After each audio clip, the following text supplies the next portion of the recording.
¿Qué tal, amados hermanos? Muy buenos días. Tengan todos ustedes. Pues bien, como nos decía el pastor Óscar Aldana, vamos a dar inicio a nuestra prédica que nos habla precisamente de la unidad en el Señor Jesucristo. Pero no sin antes, quiero, con la anuencia de ustedes, dar un agradecimiento al Señor por lo que está haciendo en nuestras vidas y lo que está permitiendo el día de hoy. Bien, pues amada iglesia El Faro, amada iglesia de Tepatlasco, damos las gracias a nuestro Dios por permitirnos estar precisamente hoy aquí reunidos, congregados, a propósito de iniciar esta fusión entre dos iglesias locales, hermanadas precisamente por la sana doctrina, con predicación expositiva que nos provee de una fidelidad de la palabra del Señor, que emana precisamente de la propia Biblia, que la conocemos también, como ustedes irán notando, soy muy dado a decir que es la palabra de verdad y de justicia, y lo digo porque así lo dice la palabra del Señor. Bien, pues hoy iniciamos un camino, hoy iniciamos el camino que Dios ya ha trazado para nosotros. No hay nada casual en esto, más bien es algo causal. No es dado por el hombre, es dado por Dios, es permitido por Dios. Y precisamente para que andemos en este camino que Dios ya ha trazado, necesitamos andar, pero olvidarnos de lo que ha quedado atrás. ¿Qué versículo de la Biblia nos dice precisamente de que debemos andar ese camino que el Señor ya ha trazado? Lo tenemos allí en la palabra del Señor, en el Evangelio de Juan, capítulo 14, versículo 6, que ya es muy conocido por todos nosotros como iglesia, en donde la palabra del Señor nos dice: yo soy el camino, la verdad y la vida. Eso nos deja de ver, amada iglesia, que Él es el único camino. Bueno, y para que esto sea necesario, para que esto pueda darnos ese privilegio de andar en Él, pues es menester también olvidar lo que ha quedado atrás. Hay que olvidar todo ello porque vamos a estar iniciando un nuevo camino. El mundo dijera un nuevo proyecto, un nuevo objetivo, un nuevo propósito. Entonces, olvidando lo que queda atrás y extendiéndonos o esforzándonos a lo que está delante de nosotros, como lo dice ciertamente también la palabra del Señor en Filipenses 3:13. Es decir, las cosas viejas pasaron, he aquí todas son hechas nuevas. ¿Sí? Así nos lo dice tal cual Filipenses 3:13. Y a su vez, 2 Corintios 5:20 es lo que nos deja ver precisamente que todo es nuevo. Precisamente ahora estamos fusionándonos y estamos adquiriendo una nueva identidad donde Dios no toma en cuenta el pasado, amados hermanos, por eso el pasado ya quedó atrás. No toma en cuenta el pasado y entonces nos está ofreciendo, por lo que hay delante, una nueva vida totalmente renovada para transformarnos espiritualmente, lo cual debe traer consigo mismo a ti y a mí como iglesia un crecimiento espiritual. Ciertamente sabemos que todo inicio de emprender un trabajo, una empresa nueva, nos trae cierta incertidumbre, pero esto es entendible y es comprensible desde el punto de vista humano. Pero desde la óptica divina, desde la visión de Dios, es algo que ya está hecho, que ya ha sido dado. Así que, amada iglesia, no sabemos lo que habrá de pasar, lo que habrá de suceder, pero lo que sí debemos estar seguros y sabemos que debemos de hacer es tomar nuestra responsabilidad como creyentes y poner por obra el don que el Señor ha dado a través de la tercera persona de la Trinidad, me refiero al Espíritu Santo, para que nosotros mismos estemos entregando este don del cual el Señor nos ha proveído para con su amada iglesia. Esto es parte precisamente de la unidad. Esto es parte que tenemos que ejercer en la iglesia con los dones que han sido dados por el Señor, a unos por cierto un solo don, a otros les dio más dones, pues precisamente es para ponerlos por obra en la iglesia. No es para que los tomemos para nosotros mismos, porque entonces estaríamos haciendo lo que también ciertamente nos dice la palabra, que debemos escuchar, que debemos leer, que debemos estudiar, que debemos meditar y que debemos memorizar. Pero lo más importante es que debemos aplicarlo. Si no ponemos por obra los dones que el Señor nos dio cuando nos dio la salvación, luego entonces estaríamos llenándonos solamente de conocimiento. ¿Y eso está malo? No. Pero lo más importante como creyentes es que los pongamos y que los extendamos, que nos esforcemos en darlos a nuestra propia iglesia, a la cual el Señor nos ha instaurado. Eso es muy importante, amada iglesia. Todo esto, ¿cómo podemos lograrlo? Con humildad. Con humildad. La humildad nunca podríamos hacer nada sin ella, como lo dice Romanos 2:11. Romanos 2:11 nos dice, para Dios no hay acepción de personas. ¿Qué significa esto, amada iglesia? Significa que Dios no muestra favoritismo por nadie. No muestra parcialidad por nadie. No muestra prejuicios basados en raza, en nacionalidad o en posición social o género. ¿Qué quiere decir? Que tú y yo, todos somos iguales delante de Dios. Para que emane esa unidad, para que se establezca, para que florezca, como ciertamente podemos nosotros estar cuidando una planta, es necesario que para que esa unidad trascienda, debemos de cuidarla. Y ese cuidado proviene desde la óptica de nuestra humildad. Cuando hay humildad, cuando estamos en medio de la diversidad de los dones que el Señor ha dado, luego entonces esa unidad va creciendo cada día más y más, porque está siendo regada con la diversidad de los dones que Él mismo ha proveído. ¿Y el resultado cuál va a ser? El resultado va a ser que vamos a estar en armonía, y eso es lo que debemos realizar como iglesia, la armonía, no solamente la unidad, sino la armonía. Pero para estar en armonía debemos estar primeramente en unidad a través de la diversidad de los dones que el Señor ha proveído.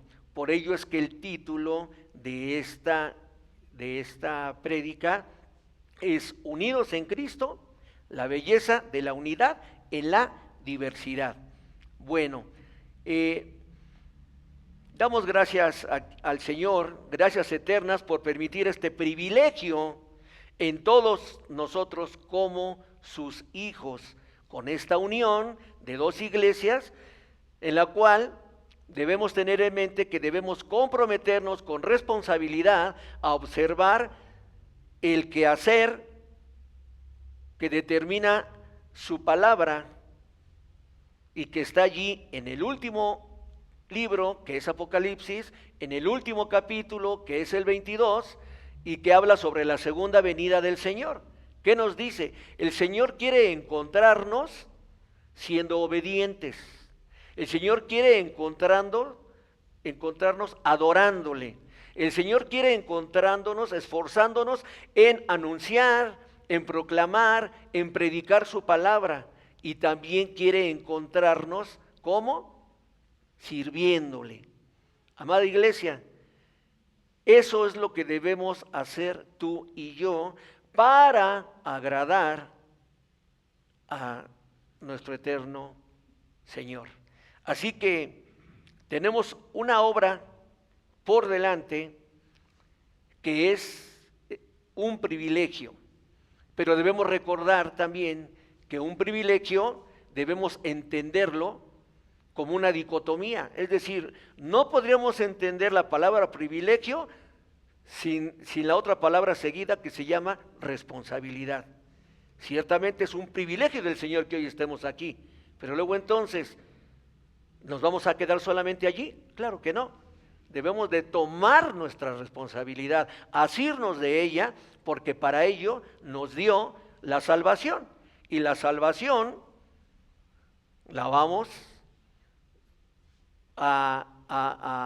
vamos a dar evidencia de ella cuando estamos siendo obedientes y hacedores de su bendita palabra.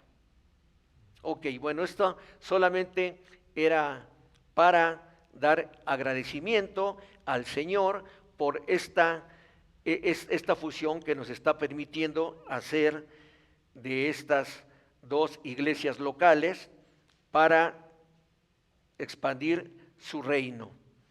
Y bueno, ahora entonces empezaré ya propiamente con una introducción de lo que nos compete con el título de hoy, que es, les decía a ustedes, unidos en Cristo, la belleza de la unidad en la diversidad. Para ello hay un texto central que está basado en Efesios 4, versículos 3 al 6. Pero vamos a ver también ahí otros versículos más. Así que, amados hermanos y amadas hermanas en Cristo, hoy nos estamos reuniendo para reflexionar sobre un tema fundamental en nuestra vida como creyentes: la unidad en el cuerpo de Cristo. En un mundo que a menudo se caracteriza por la división, por la discordia y por la fragmentación, la palabra del Señor resuena y nos llama a un propósito más elevado. A saber, es ser uno en Él. Ser uno en Él. Así estamos hablando entonces de la unidad. Y la unidad no es solo un ideal que debemos de perseguir. No, no solamente es eso. Es un mandato divino. Cuando tú y yo escuchemos que debemos estar en unidad, no es si es que lo queremos hacer o porque se escucha bonito y es lo mejor para la iglesia. No, es un mandato, es un imperativo que el Señor determina que a los que nos ha tomado como hijos y nos ha instalado en una iglesia, debemos de practicarlo. Así como un cuerpo está compuesto por diferentes miembros, que ciertamente cumplen funciones únicas, así también la iglesia está formada por una variedad de creyentes. Aquí estamos, todos nosotros somos una variedad de creyentes, que juntos, que en unidad, estamos reflejando la imagen del Señor Jesucristo. Nos damos cuenta que la empresa que estamos realizando a través de cruzar estos umbrales de entrada aquí para congregarnos y para unirnos es una empresa ciertamente difícil, hermanos. No es nada fácil, pero podemos hacerla. Es accesible llegar a ella. Esto es lo que hoy nos está pasando precisamente, 2 iglesias locales que se están fusionando para que en unidad sigamos siendo transformados por el poder del Señor, no por el poder nuestro, sino simplemente y llanamente por el poder del Señor, en donde nos estaremos edificando los unos a los otros con los mismos dones que el Espíritu de Dios ya proveyó cuando el Señor Jesucristo nos dio la salvación, con el propósito de expresar a nuestro Señor Jesucristo como un Dios vivo. Cuando tú y yo estamos evangelizando, estamos proclamando la palabra del Señor, estamos anunciando que es un Dios vivo. Y cómo la otra persona se va a dar cuenta de que es un Dios vivo si nuestras evidencias no estarían siendo llenas de certidumbre con lo que estamos hablando. Por eso es una empresa mayor la que tenemos en nuestras manos, pero es posible porque el Señor está con nosotros. Hoy vamos a explorar cómo esta unidad en la diversidad no solo es hermosa, como dice el título, sino que también es esencial para el testimonio del propio evangelio en todo el mundo. A través de las Escrituras veremos cómo Dios ha diseñado su iglesia para que funcione, decíamos, en armonía, y cómo cada uno de nosotros tiene un papel de vital importancia en este gran plan. Por ello démosle gracias al Señor, amada iglesia, que nos ha tomado en cuenta, que hoy estemos aquí, que nos haya entregado la salvación. Luego entonces nosotros tenemos que asirnos de esa salvación que Él ya nos ha dado, para no jugar solamente con ella, sino para estarla de continuo expresando por lo que el Señor ha hecho en nuestras vidas. Eso quiere decir que debemos estar realizando un cambio y una transformación día con día. ¿En dónde? En todo momento, en todo lugar. En nuestro lugar de trabajo, nuestro lugar de escuela, nuestro lugar de entretenimiento, en nuestro lugar de esparcimiento, etcétera, etcétera. ¿Cuándo es el mejor momento, el mejor lugar? Siempre, siempre. Porque incluso se nos puede ir la vida en ello.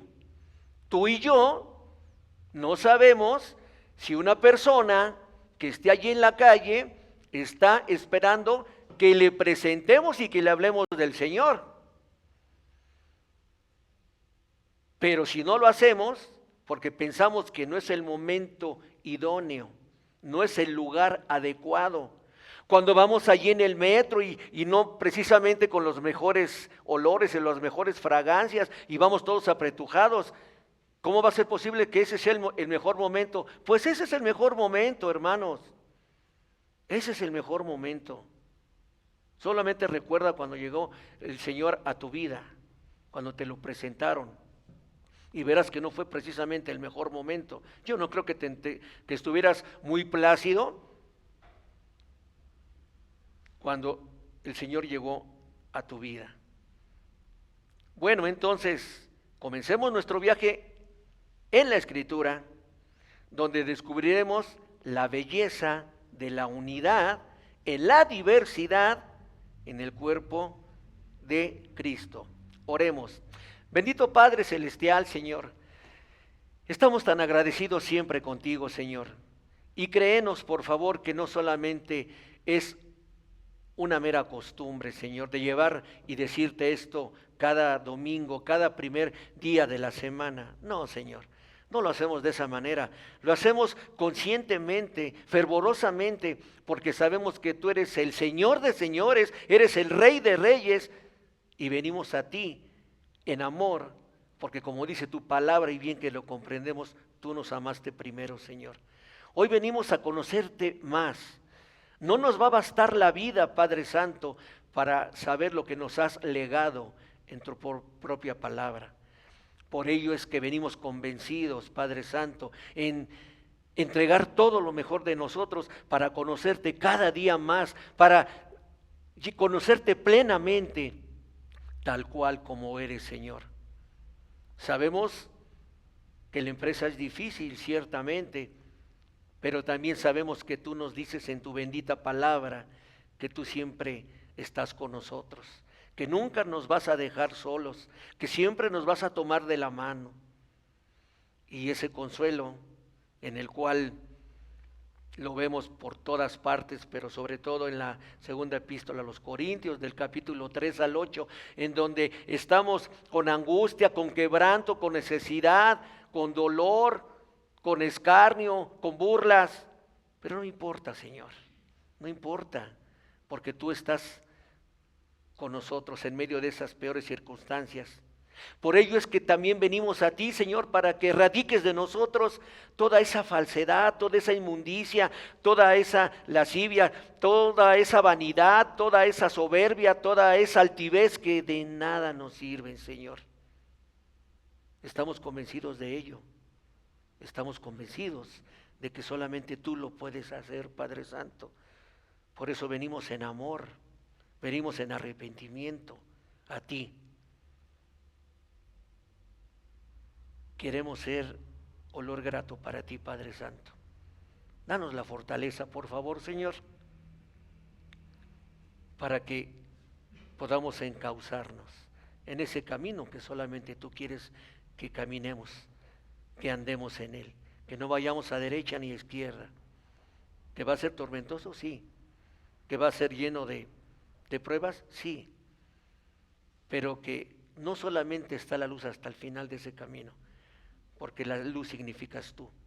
Y cuando has llegado a nuestras vidas y nos has dado la salvación, desde ese momento sabemos que estamos viviendo parte de nuestra vida eterna contigo mismo. Así que, Señor, te damos las gracias por este privilegio que nos das. Y gracias también porque tú has puesto en nuestros corazones esa responsabilidad de estar con ella delante de ti. Todo esto, Señor, te lo pedimos en el divino nombre que es por sobre todo nombre de tu Hijo bien amado Jesucristo. Amén, Señor, y amén. Así que, hermanos, quiero que me acompañes con tu vista y te posiciones allí en la palabra del Señor en la epístola a los Efesios, capítulo 4, versículos del 3 al 6. Versículos del 3 al 6, capítulo 4, en el libro a los Efesios. La palabra del Señor dice así: yo pues, prisionero del Señor, os ruego que viváis de una manera digna de la vocación con que habéis sido llamados, con toda humildad y mansedumbre, con paciencia, soportándonos unos a otros en amor, esforzándonos por preservar la unidad del Espíritu en el vínculo de la paz. Hay un solo cuerpo y un solo espíritu, así como también vosotros fuisteis llamados en una misma esperanza de vuestra vocación. Un solo Señor, una sola fe, un solo bautismo, un solo Dios y Padre de todos, que está sobre todos, por todos y en todos. Ahora les quiero leer, amados hermanos, una traducción que es la primer vez que la leo, es la traducción del lenguaje actual. Y me llamó mucho la atención porque como está precisamente escrita en un lenguaje actual, hay palabras que si no habíamos entendido previamente con la lectura que di a ustedes, bueno, ahorita nos las va a despejar porque está en nuestro propio lenguaje. Y dice la palabra del Señor así, tomé desde el versículo 1 como contexto, como leí también el anterior. Dice, yo que estoy preso para servir al Señor Jesús, les ruego que vivan como deben vivir quienes, como ustedes, o sea, como tú y como yo, hemos sido llamados a formar parte del pueblo de Dios. Sean humildes, sean amables, sean pacientes, bríndense apoyo. ¿Nos damos cuenta? Debemos de brindarnos apoyo. ¿Por qué? Por amor los unos a los otros. Y nuestros versículos del 3 al 6, hagan todo lo posible por vivir en paz, para que no pierdan la unidad que el Espíritu les dio. Solo hay una iglesia, solo hay un espíritu, y Dios los llamó a una sola esperanza de salvación. Solo hay un Señor, una fe y un bautismo. Solo hay un Dios que es el Padre de todos, gobierna sobre todos, actúa por medio de todos y está en todos. Amados hermanos, con esta versión nos damos cuenta que todo proviene de Dios. La unidad misma proviene de Dios. Luego entonces es un privilegio que el Señor nos está dando como sus amados hijos para que nosotros podamos estar inmersos en esa unidad. Pero no es una unidad en la que debemos descansar tú y yo, en lo que pensamos tú y yo, en cómo realizarlo tú y yo, sino en cómo la misma palabra que el Señor nos ha legado, más que dejado, para que lo pongamos por obra. El tema de la unidad en la diversidad en Cristo es un concepto central en el Nuevo Testamento, especialmente en las cartas de Pablo. Un pasaje clave que aborda este tema es precisamente el que hoy nos está ocupando. Es el central, vamos a ver otros tantos. Bueno, el autor y los destinatarios. La carta de Efesios fue precisamente escrita por el apóstol Pablo durante un encarcelamiento que tuvo allí en Roma alrededor de los años 60 al 62 después de Cristo. Los destinatarios precisamente eran los cristianos que estaban allí viviendo en Éfeso, una ciudad muy importante en la porción de Asia Menor, conocida por su diversidad cultural y religiosa. Sin embargo, muchos eruditos creen, escuchemos bien, muchos eruditos creen que esta carta debió haber circulado entre todas las iglesias de Asia Menor, como cuáles, bueno, incluyendo Esmirna, Pérgamo, Tiatira y Sardis. Bueno, así también como la de Éfeso. Puede ser que la carta llegó primero a Éfeso y por esta razón se asocia de manera específica a esta iglesia. Éfeso era un cruce de caminos comerciales y un centro de culto a la diosa Artemisa. La ciudad albergaba a personas de diversas etnias, de diversas religiones, lo que la convertía en un microcosmos de la diversidad del Imperio Romano. La iglesia en Éfeso estaba compuesta por judíos y por gentiles, lo que generaba tensiones culturales y religiosas. Entonces Pablo aborda estas tensiones al enfatizar que a pesar de todas estas diferencias que estaban a la vista, todos los creyentes, él decía, son parte del mismo cuerpo de Cristo, una unidad. ¿Ok? Bueno. Pasemos por todo esto para esta predicación sobre la unión o la fusión de dos iglesias locales.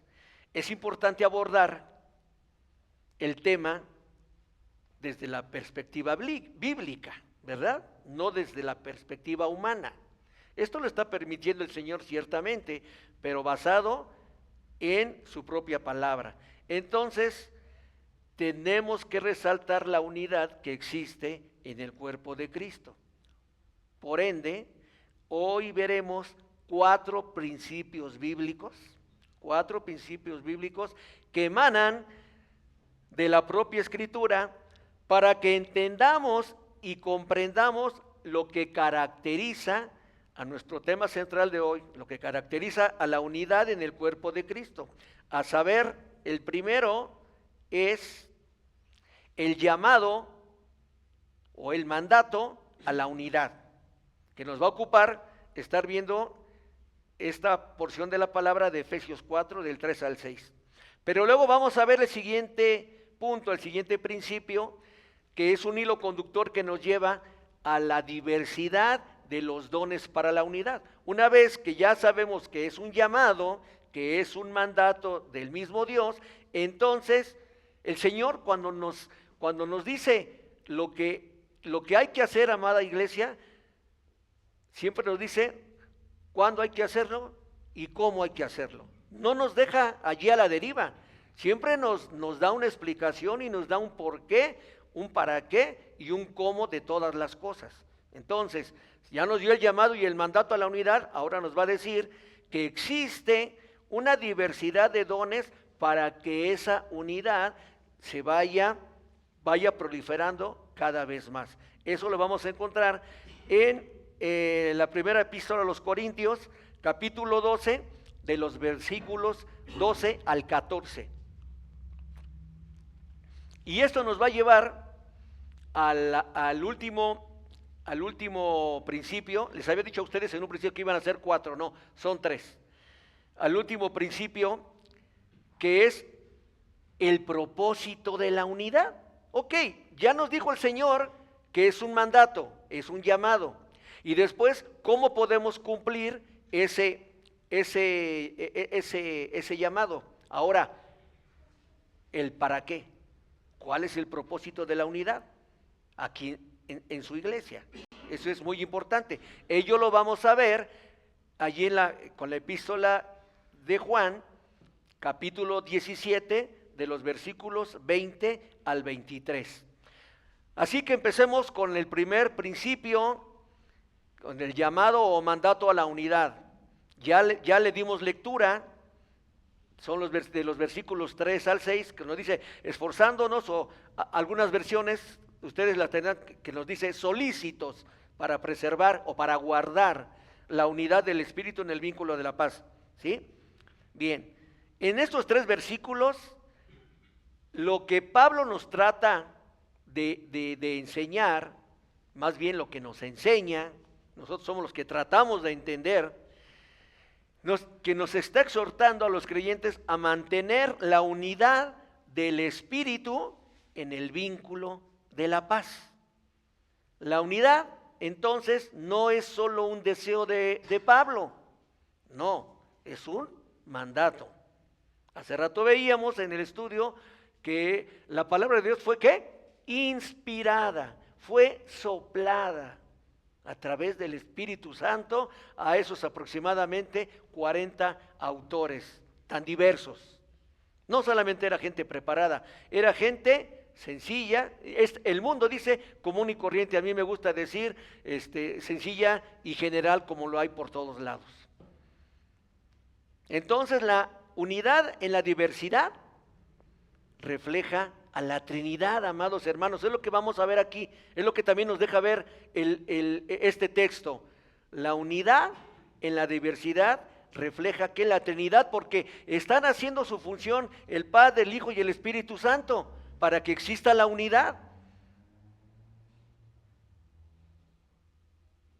Entonces, el Señor nos está diciendo que así también debemos ser los creyentes, debemos de ser uno, debemos de ser uno. Nos dice el versículo que debemos guardar la unidad. Pablo comienza exhortando a los creyentes a ser solícitos en guardar la unidad del Espíritu. La palabra solícitos implica un esfuerzo consciente y diligente, ¿sí? Habrán ustedes escuchado, no lo traigo aquí apuntado, pero alguien por ahí vimos algunas series televisivas o uno veía por ahí que es que ya hay que estar allí porque ya va a pasar la diligencia. ¿Qué caracterizaba a la diligencia? Que la diligencia lloviera, relampagueara, nevara, estuviera como estuviera el medio ambiente, allí estaba a una hora. Esa era la diligencia. El Señor así nos dice que tú y yo debemos estar diligentes de su palabra. ¿Cómo? Entonces, como con un cronometrito, exactos, allí prestos para estar sobre la causa del Señor. Debemos de estar ávidos, debemos estar prestos con inteligencia para realizar lo que el Señor quiera. Entonces, eso debemos de realizar para que exista la unidad. La unidad no es algo que se da entonces por sí solo. Requiere trabajo y requiere compromiso. Y obviamente, ¿de quién va a salir? De ti y de mí, amada iglesia. El Señor en una parte de su palabra dice que más que oidores hay que ser ¿qué? Hacedores, amén. Debemos, yo no puedo decir, Señor, tú sabes que te amo, tú sabes cuánto oro por ti. Y hoy domingo no voy a una sola iglesia porque aquí estando en mi casa, no decimos en la comodidad, pero estando aquí en casa, yo veo a Sujel Mechelén, veo a Luis Contreras, veo al pastor Antonio Ortega, veo a muchos. Y es más, hasta veo 5 predicaciones. Y luego la semana me lo paso haciendo igual, pero Señor, no tengo que comer. Entonces, ayúdame por favor, yo estoy en tu palabra, yo estoy haciendo esto. ¿Ustedes creen que sea correcta esa visión humana de que aún estemos escuchando la palabra del Señor, estemos con un enfoque correcto? Desde luego que no, porque en primer lugar el Señor nos dice que los domingos debemos ¿de qué? Amén, debemos de congregarnos. Soy de las personas que dice, yo no puedo estar edificándome porque para eso tenemos que congregarnos, para edificarnos el cuerpo de Cristo. No me puedo edificar a control remoto. Yo tengo que estar siendo partícipe, cuerpo a cuerpo, dicen en Estados Unidos face to face, con el hermano. De otra manera no puede ser posible. Bueno, entonces, eso es en cuanto para que entendamos la unidad del Espíritu. Y prosigue, dice, en el vínculo de la paz. La unidad se mantiene precisamente ¿en qué? En el vínculo de la paz. No se mantiene por ningún otro lado, solamente en la paz. La paz es un elemento esencial para la unidad. ¿Nos damos cuenta? Yo no puedo estar en unidad con mi hermano si estoy peleándome, si tengo controversias, si tengo adversidades con él. No, y dicho sea de paso, dice, en la diversidad, el título dice, en la unidad en Cristo y en la diversidad de los dones. Diversidad, no adversidad. Son palabras que luego pues, son muy parecidas, pero no. El Señor en la diversidad de los dones que su Espíritu Santo reparte como Él quiere, bueno, en esa diversidad es que nos congregamos, es que nos unimos y entonces ponemos por obra esos dones y encontramos en el vínculo de la paz, encontramos la armonía, pero no la encontramos en la adversidad, dice en la diversidad de los dones. Entonces tú y yo como iglesia debemos estar en unidad con la diversidad de los dones que el Señor nos dio para alcanzar la armonía, pero no debemos estar como adversarios, porque si no entonces ¿dónde queda el amor del que el Señor nos está diciendo por toda la palabra? ¿Nos damos cuenta? Entonces, ese es el vínculo de la paz. Dice, un cuerpo y un espíritu. Pablo establece que hay un solo cuerpo. ¿Cuál es el cuerpo? La iglesia. Somos nosotros. Y un solo espíritu. ¿Quién es el espíritu? El Espíritu de Dios, el Espíritu Santo. Entonces, esto subraya la idea de que todos nosotros como creyentes, toda la iglesia, independientemente del trasfondo que tengamos, como iglesia universal, somos parte de un mismo cuerpo y estamos guiados ¿por quién? Por un mismo espíritu. Habla también de cuerpo, habla del soma, viene del griego que se refiere a un cuerpo vivo, no un cuerpo inerte, a un cuerpo vivo. La iglesia luego entonces, ¿qué somos? Somos un cuerpo vivo, un cuerpo que está en unidad, un cuerpo que está en dinamismo. No está allí sin hacer nada, su naturaleza es dinámica. Tú y yo somos dinámicos. Entonces, es un cuerpo vivo, porque eso nos da salud y da funcionamiento precisamente a los dones que el Señor nos ha repartido para ponerlos por obra. Un espíritu, el neuma. Ajá. Esta palabra se traduce precisamente, veíamos hace rato, como el aliento, o es el espíritu, que en el contexto cristiano se refiere precisamente al Espíritu Santo, que es el que da vida y unidad a la iglesia. Dice, llamados a una misma esperanza, la misma esperanza de vuestra vocación, se refiere a la esperanza del Evangelio, al Evangelio y a la salvación en el Señor Jesucristo. Esta esperanza compartida es precisamente el fundamento para la unidad. Un Señor, una fe y un bautismo. Pablo nos está mencionando aquí Un Señor, ¿quién es? El Señor Jesucristo. Una fe, la creencia que tenemos en Él, obviamente. Y un bautismo, que es el acto de la identificación que tenemos con Él, o cuando estamos declarando públicamente nuestra fe o nuestra creencia en el Señor Jesucristo. Ciertamente cuando nosotros queremos anunciar públicamente a todo el mundo de que, hey, quiero decirles a todo el mundo que el Señor es el amor más grande que he tenido, que jamás había esperado, y entonces quiero anunciarlo a todo el mundo. Eso es lo que quiero hacer, mi fe que sea pública para que todos los demás vean que por medio del bautismo estoy haciendo ese simbolismo de morir. Cuando bajo a las aguas estoy muriendo y cuando salgo de las aguas estoy resucitando. Eso es lo que quiero que la demás gente sepa. Pero entonces en ese momento estoy yo recibiendo ese privilegio del Señor. ¿Y de qué va acompañado ese privilegio? De una responsabilidad, recuerden ustedes. Privilegio, responsabilidad. No podemos disasociar esas palabras. Yo tengo el privilegio de Dios en cuanto a que me entregó la salvación. Bueno, ¿dónde está mi responsabilidad? Debo de ser responsable. ¿Cómo? Con mi iglesia, con el don que el Señor me dio. Tengo que estar al servicio de mi iglesia. ¿Ok?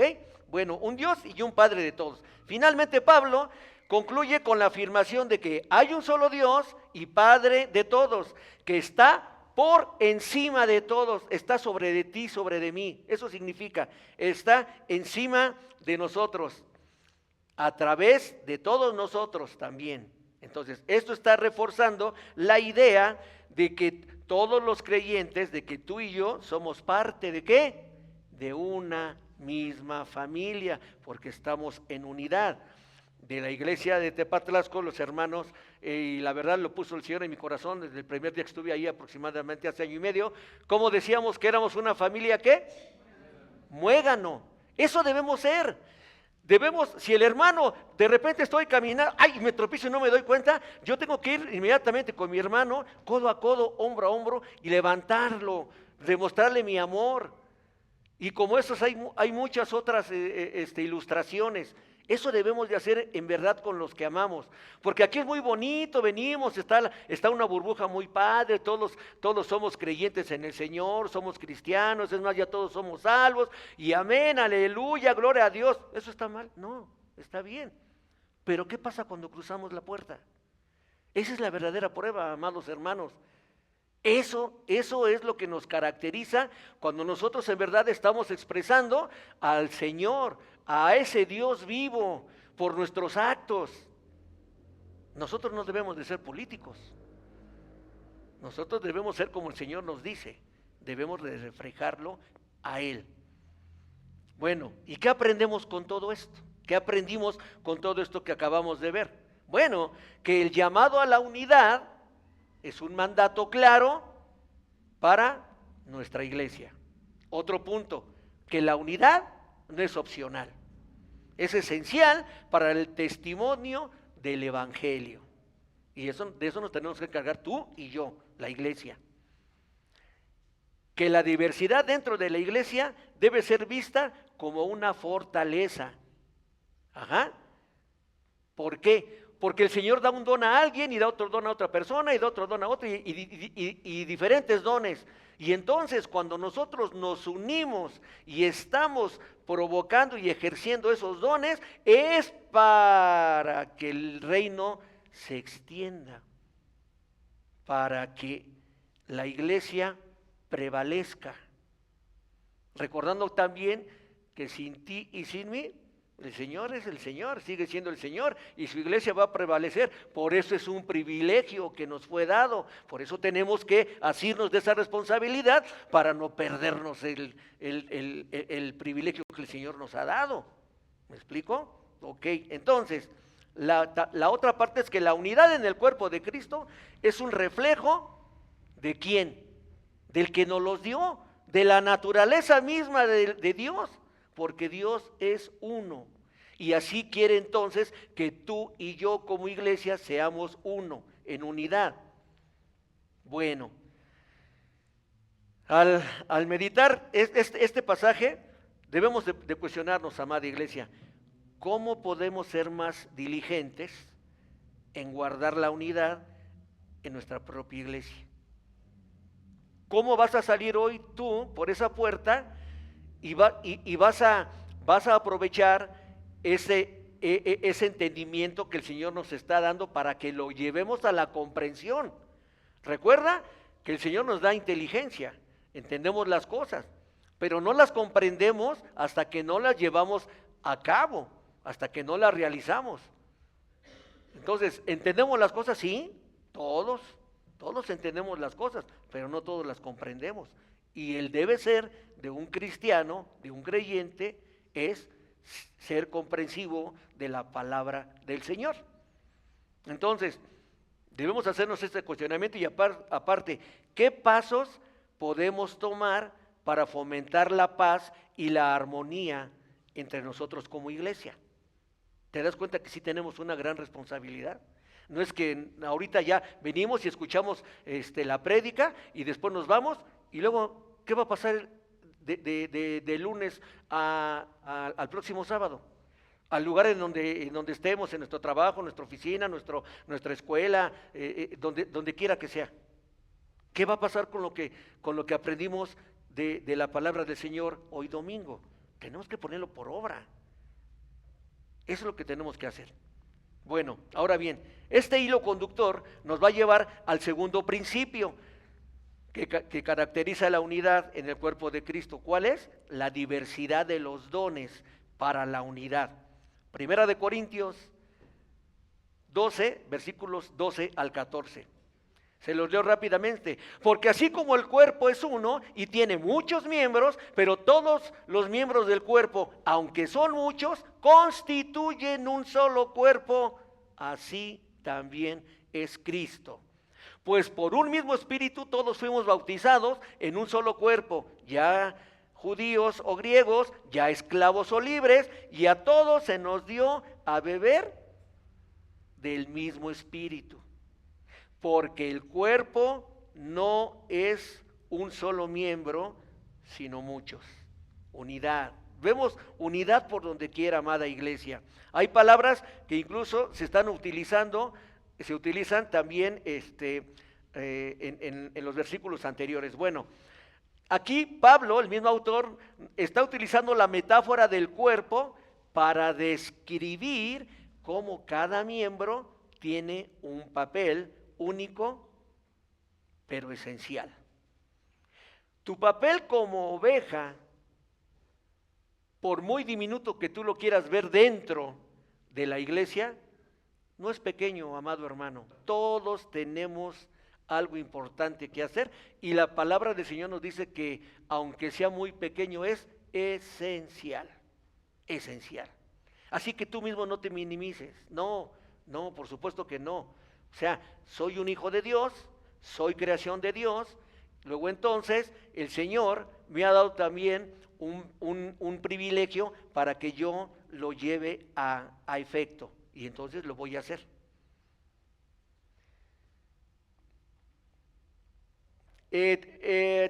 Por cuestiones de tiempo, aquí traigo también lo que es el contexto histórico y cultural de esta epístola que nos habla de Primera a los Corintios. Bueno, el autor es el mismo, es Pablo, y estaban ahí precisamente en la iglesia de Corintio, que era una ciudad muy cosmopolita y muy multicultural. La iglesia, ¿qué es lo que pasaba en aquel entonces? Estaba enfrentando divisiones. Vean, todo el tiempo ha sido lo mismo, amada iglesia. Les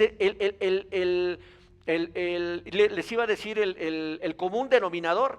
¿Cuál era?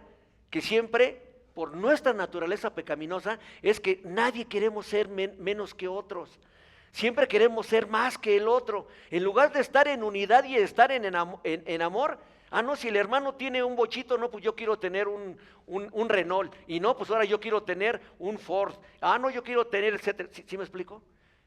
Porque esa es nuestra naturaleza, pero nosotros la rompemos cuando el Señor ya llegó a nuestra vida, cuando este compendio que está aquí con sus 66 libros, nos está diciendo todo lo que debemos de hacer para no caer en esas cosas triviales, que aparte están en esta carne, que lo único que no sirve para nada, o si en algo sirve, pues es nomás para que no se vea nuestro interior, que por cierto uno los hace más guapos que a otros y otras las hace más bellas.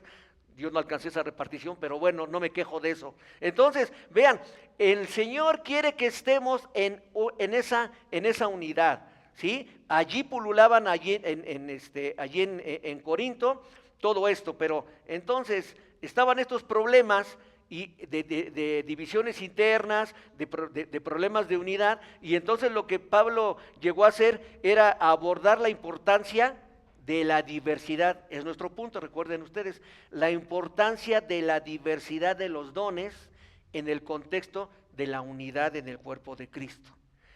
En Corinto había rivalidades y divisiones sobre los dones espirituales, entonces Pablo está enfatizando que cada don es necesario, vean, es necesario para el buen funcionamiento del cuerpo.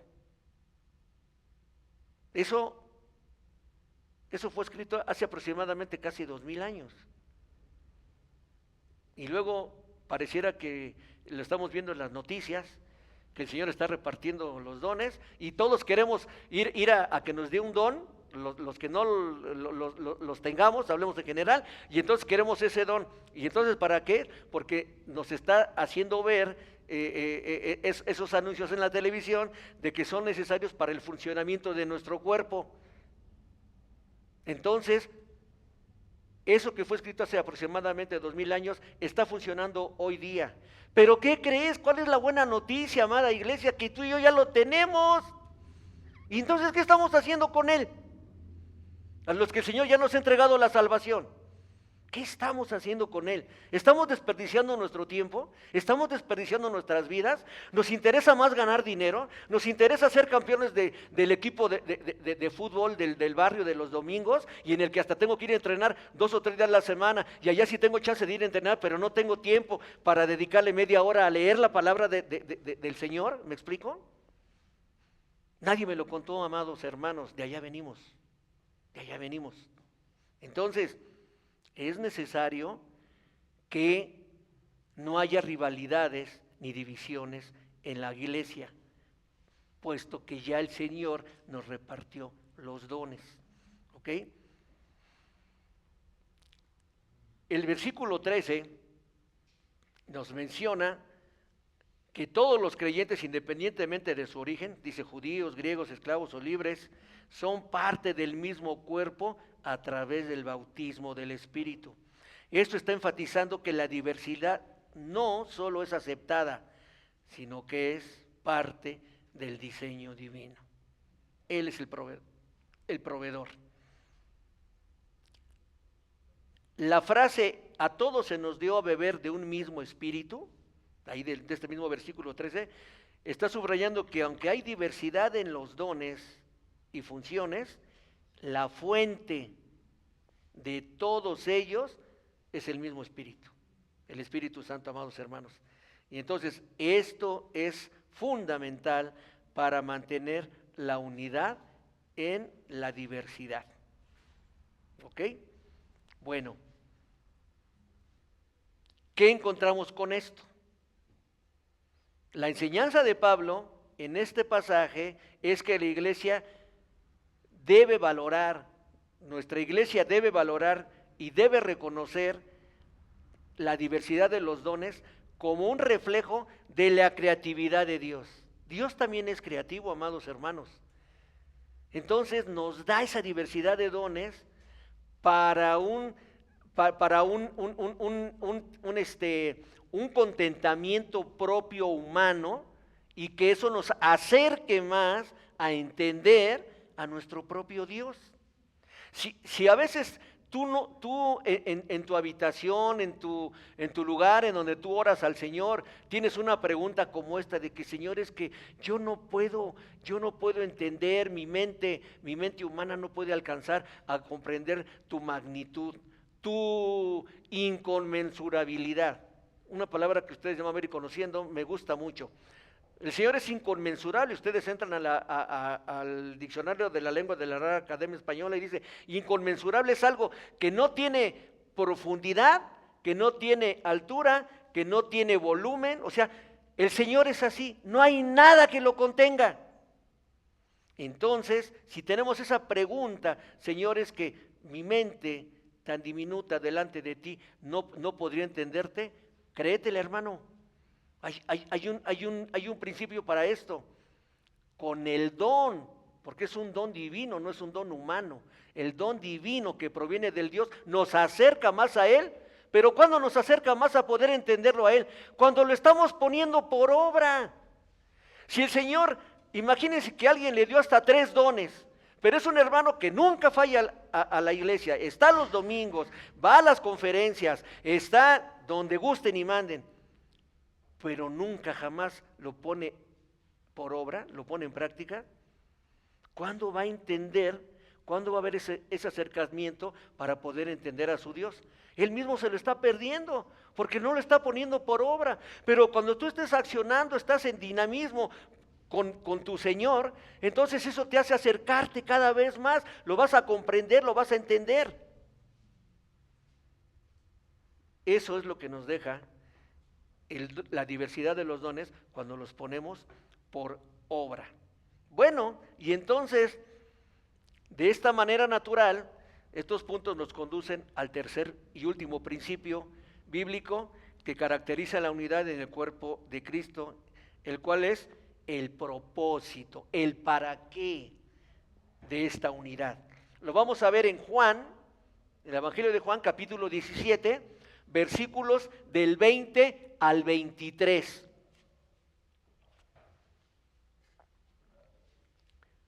Juan 17, versículos 20 al 23.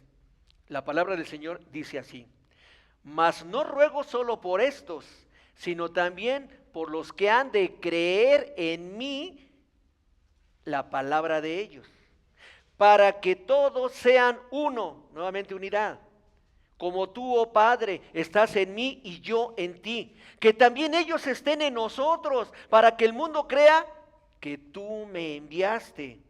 La gloria que me diste les he dado, para que sean uno, así como nosotros somos uno. Yo en ellos y tú en mí, para que sean perfeccionados en unidad, para que el mundo sepa que tú me enviaste y que los amaste tal como me has amado en mí. Hermanos, unidad, unidad, unidad, unidad, dada por Dios, nos pone el ejemplo para que ellos sean como tú y yo, etcétera, etcétera. Unidad por donde quiera. Ese es un aprendizaje que jamás se nos puede olvidar, jamás se nos debe olvidar. La unidad en la iglesia es fundamental, es básica. Luego entonces, una iglesia no pudiera prosperar. No estoy hablando de dinero, estoy hablando de prosperar espiritualmente delante del Señor. No podría haber esa prosperidad si no estamos realizando la unidad por la que tanto el Señor se esforzó en dárnoslas a conocer, a entender, para que la comprendiéramos. Ok, este pasaje forma parte de la oración sacerdotal del Señor Jesús. Es parte de la oración sacerdotal del Señor Jesús. La encontramos allí en el Evangelio de Juan, capítulo 17. Esta oración fue pronunciada poco antes de su arresto y obviamente de su crucifixión. El Señor Jesús se dirige al Padre intercediendo no solo por los discípulos inmediatos, sino también dice, ¿por qué? Por todos aquellos que han de creer en Él a través del mensaje. Este contexto es crucial, ya que está reflejando una profunda preocupación del Señor Jesús. ¿Por qué? Por la unidad de sus seguidores en un momento muy crítico. Hoy tú y yo, como iglesia, estamos pasando, como iglesia local, estamos pasando un momento crítico delante de este mundo caído. Y así pasó ayer y está pasando hoy y va a pasar el día de mañana. Por eso es necesaria la segunda venida del Señor Jesucristo. Pero debemos estar preparados si queremos estar con Él, allí con Él en la gloria. Ya lo decíamos hace un momento, vámonos al último libro de la Biblia, Apocalipsis, y vámonos al último capítulo de Apocalipsis, al 22, y vamos a leerlo porque nos habla de la segunda venida del Señor Jesucristo, cómo nos quiere encontrar, obedientes, adorándole, sirviéndole y proclamando su palabra. Así nos quiere el Señor, amada iglesia.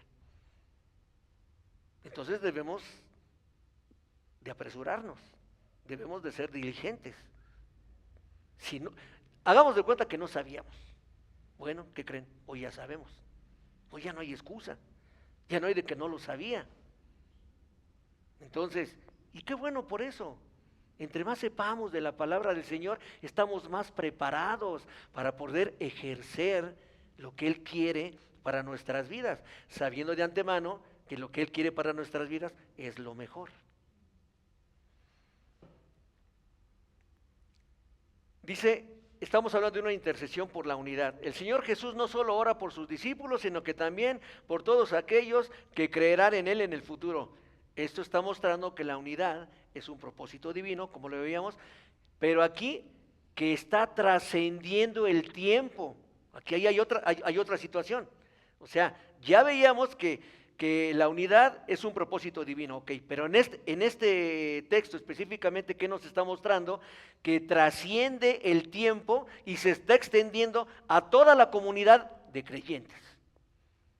Sí, porque no voy a decir como, no, pues si Juan 3:16 nos dice que de tal manera amó Dios al mundo, a todos nos ama. Sí, pero hay que seguirle leyendo, ¿sí? Porque de tal manera amó Dios al mundo, que ha dado a su Hijo unigénito. Luego viene la condición, para que todo aquel que en Él crea, no se pierda, mas tenga vida eterna. Hay una condición, hay que creer en Él. Entonces ya ese mundo, grandotototate, se va restringiendo. ¿Ok? Entonces aquí nos está diciendo que es un propósito divino que está trascendiendo el tiempo y entonces extiende a toda la comunidad de creyentes. Y esto lo estamos viendo nosotros hoy mismo. Esto fue escrito ¿hace cuánto? Por lo menos hace 2000 años. Era escrito para ellos. Y luego entonces ¿no nos sirve a nosotros? Claro, somos la iglesia. También es para nosotros. Y además, si nosotros siempre estuviéramos en unidad, pues no nos hubiera pasado lo que nos pasó a las dos iglesias, ¿no? Entonces, ¿qué pasa? El Señor es tan magnánimo, tan amoroso, tan misericordioso, tan benigno, etcétera, etcétera, todas sus perfecciones, que nos tiene y nos mantiene en unidad. ¿Cuál es el modelo de la unidad? La unidad que el Señor Jesús pide es comparable a la relación entre Él y el Padre. Está muy explícito ahí. Como tú, oh Padre, en mí y yo en ti. O sea, si quiere que nos alcance todo eso a nosotros como iglesia, esta relación íntima y perfecta entre el Padre y el Hijo es precisamente el modelo que los creyentes debemos de seguir. La unidad en la iglesia debe reflejar ¿qué? La relación divina. Si nosotros decimos que somos creyentes fervientes del Señor Jesucristo y que estamos funcionando muy bien como iglesia, entonces ¿cuál sería el primer parámetro para que nos tuvieran una palomita si estamos realizando bien nuestra tarea? Pues es la unidad. ¿Cómo es posible que digamos que estamos haciendo todo eso si ni siquiera estamos unidos? ¿Me explico? O bueno, podemos estar en unidad, pero la diversidad de los dones todavía no se está aplicando como debe de ser. Luego entonces la armonía aún no la hemos alcanzado. Y todos debemos, el debe ser es estar en armonía. Y la armonía se logra cuando con la diversidad de los dones se está alcanzando la unidad en la iglesia. Bien, bueno, entonces aquí hay un propósito misionero. Nos deja ver el texto un propósito misionero. El Señor Jesús está mencionando que la unidad tiene un propósito evangelístico. Dice, para que el mundo crea que tú me enviaste. Para que el mundo crea que tú me enviaste. Entonces, la unidad entre los creyentes es un testimonio poderoso para el mundo, porque nos está mostrando la veracidad del propio mensaje del Evangelio. habla también de gloria y unidad. El versículo 22 dice, Jesús les dice, les he dado la gloria que el Padre le dio para que sean uno. Esto implica precisamente que la gloria de Dios se manifiesta, ¿sí? Está allí en la unidad de los creyentes. ¿Por qué tenemos entonces, amados hermanos, la unidad? Cuando ya tenemos la unidad, ¿qué está reflejando esa unidad en la cual nos encontramos todos nosotros? La gloria del Señor. Por eso en mi oración, ustedes escuchaban, queremos ser olor grato a ti, Señor. ¿Cómo podemos ser olor grato al Señor si no estamos en amor, si no estamos en unidad, si no estamos en armonía? Pues no va a haber un olor grato para Él. Debemos estar en unidad, luego entonces vamos a estar manifestando que esa unidad viene precisamente y estamos dándole gloria al Señor. Con todo esto, ¿qué podemos aprender? ¿Qué podemos decir? Bueno, que la unidad de la iglesia es fundamental para el testimonio del Evangelio. La oración del Señor Jesús nos está revelando en este texto que la unidad no es solo un ideal. A Él le hubiera bastado hacerlo así, hubiéramos entendido, por supuesto que sí, porque ¿quién lo estaba diciendo? La segunda persona de la Trinidad, el Hijo de Dios. Pero no solamente se quedó allí, sino que es un mandato de su Padre para que Él lo ejecutara y a nosotros nos alcanzara. Entonces la relación entre los creyentes, entre tú y yo como iglesia, debe ser tan profunda, pero tan profunda y tan auténtica, que debe de reflejar la relación entre el Padre y el Hijo.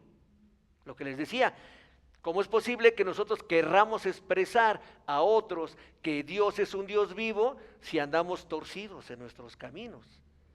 Debemos de estar en rectitud, veíamos una causal, debemos de estar en rectitud y en su justicia para que entonces los de afuera noten cuál es nuestro andar, que está dentro de la rectitud, está dentro de la justicia, y luego entonces estamos expresando que hay un Dios vivo. ¿Nos damos cuenta que todo encaja? Entonces, la unidad es esencial para que el mundo reconozca la autenticidad, la veracidad, la plenitud del mensaje del Señor Jesucristo. Esto nos deja ver con claridad, amada iglesia, que podemos interpretar que la unidad entre las iglesias es un testimonio poderoso del amor del Señor Jesucristo y de su obra redentora. Lo vuelvo a repetir, porque eso nos queda muy, como se dice en el mundo, muy ad hoc. Esto nos deja ver con claridad que podemos interpretar que la unidad entre las iglesias es un testimonio poderoso del amor de Cristo y de su obra redentora, porque esto precisamente lo podemos alcanzar a través de Él. Sin Él no podemos alcanzar ninguna obra. Con esto estoy por terminar. Entonces, la unidad de la iglesia significa que debemos sumar y multiplicar. Vamos a utilizar los elementos básicos que conocemos. Nos los enseñaron algunos desde el kinder. En mi época desde el kinder ya sabíamos multiplicando, sumando, dividiendo, y imagínense qué chorral de años tengo. Entonces, porque ahora ya no se les enseña así. Pero, entonces, la unidad en la iglesia significa que debemos sumar y debemos multiplicar. Pero jamás debemos lo contrario. Tenemos que restar y mucho menos dividir. Entonces, ¿cómo podemos lograr esto? ¿Cómo podemos sumar y multiplicar y no restar y dividir? Bueno, aplicando los principios bíblicos que acabamos de estudiar, esos 3 principios. El primero, entender que ese llamado es un mandato de Dios a la unidad de la iglesia. Y el segundo, que hay una diversidad de dones que da el mismo Dios a través de su Espíritu Santo. ¿Para qué? Para que lo pongamos por obra en la iglesia y eso nos ayude a que se establezca en primer lugar y luego crezca la unidad. Y el tercer principio, ¿cuál es el propósito de la unidad? Pues ese, que encontremos la armonía. encontremos la armonía. Y con esto, amados hermanos, entonces estamos preservando ese olor grato que les hablaba, ese olor grato y fragante a nuestro excelso Salvador Señor Jesucristo. Pues no nos queda más que animarlos, amada iglesia, a que oremos. Oremos por la unidad de la iglesia y que busquemos maneras de que seamos esos agentes de reconciliación y de amor, siguiendo el ejemplo del Señor Jesucristo. Oremos. Bendito Padre Celestial, nuevamente henos aquí, Señor, tan llenos de contento porque es tan inmensa tu palabra, Señor, que a veces no llegamos a comprender tantas verdades que tienes y que muchas ocasiones las hemos llevado a cabo y no sabemos que se debieran de haber hecho de tal o cual manera, o no las habíamos conocido con esos nombres. Pero gracias porque nos permites conocer con certidumbre cada cosa por su nombre. Y entonces también nos has dejado saber a través de tu propia palabra que a veces hemos dejado de empeñarnos en ser unidos. A veces es más fuerte nuestra envidia por lo que tiene tal o cual persona, incluso hasta hermanos en la misma iglesia, y eso nos inmoviliza y nos lleva a tener una ira con ese hermano, y aún a veces él sin saberlo. Pero cuando nos has dejado ver hoy a través de tu palabra el sentido real de la unidad, y que precisamente es dada y provocada por ti mismo, Dios, entendemos que es algo que se tiene que hacer. Es algo que tenemos que hacer todos aquellos que nos llamamos tus hijos, que hemos sido adoptados por ti, y que la verdad no lo digo como pues es algo que pues ya tenemos que hacer, no, es algo que convencidos por ese amor que tú nos tienes y que nos llega y nos traspasa hasta nosotros como contenedores de tu palabra, es que lo queremos realizar, porque estamos convencidos, Señor, de que es lo mejor tanto para nuestras vidas como para los que viven alrededor nuestro y para la propia iglesia. Así que, Señor, nuevamente venimos a ti llenos de tanta gratitud y te pedimos que nos sigas dando esa valentía, Señor, que seamos arrojados como esos osos, esas águilas que tienen tanta fuerza y que vuelan tan alto, que nos permitas ser como ellos, Señor, que no haya nada que nos pueda detener, porque estamos convencidos plenamente de tu palabra, que nada nos estorbe, que no haya algo que pueda hacernos flaquear, y que cuando eso suceda, Señor, venga a nuestra mente inmediatamente el poder orar a ti, contigo, sabiendo que estás sobre nosotros. Así que, Padre Santo, permítenos, por favor, aplicar esto que hemos entendido el día de hoy, para que entonces podamos comprender lo que hoy vimos de tu palabra. Y que, más que eso, la gente que no te conoce pueda conocerte a través de nuestro quehacer diario, cotidiano, como cristianos, para que sepan que eres un Dios vivo, y para que aquellos que nos han conocido por años y que tú estás haciendo esta obra en nosotros, Señor, vean que tú eres el que puedes transformar nuestra mente, nuestro corazón y todo nuestro ser. Y por eso te damos las gracias, Señor, porque sigues siendo bondadoso, misericordioso con nosotros. Así que gracias eternas por todo, Señor.